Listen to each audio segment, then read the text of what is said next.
继续关心咱国内的消息，讲到这四大公投伫12月10日要来举行。总统蔡英文早起要去到桃园的关心海草大听报告，要去视察附近的海草大甲大潭电厂。总统强调讲，经济部已经提出第3天然气接收站的新方案，会当兼顾到环保甲经济。未来阁会推动这10亿基金来保护到这海草大的生态保育。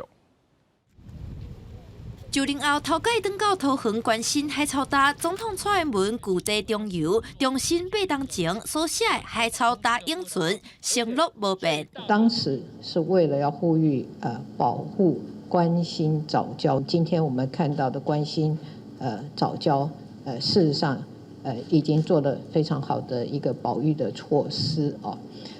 那第二个，我想在这里再一次的说明，就是3阶。没有盖在藻礁上。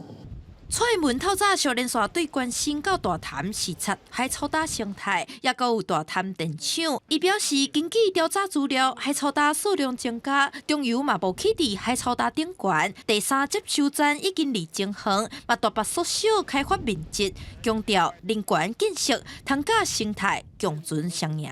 发电在北部的话，我们排碳量可以减少1半。减少的空污可以减少到2/3哦。那保护藻礁生态，减少中南部的空污染，应该是一个两全的价值哦。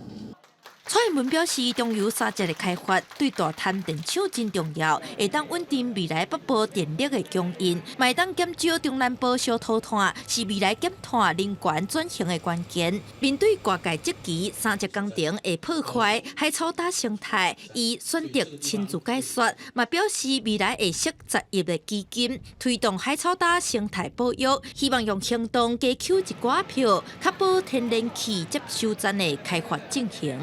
记者陈阿文、贾桂林、桃园采访报道。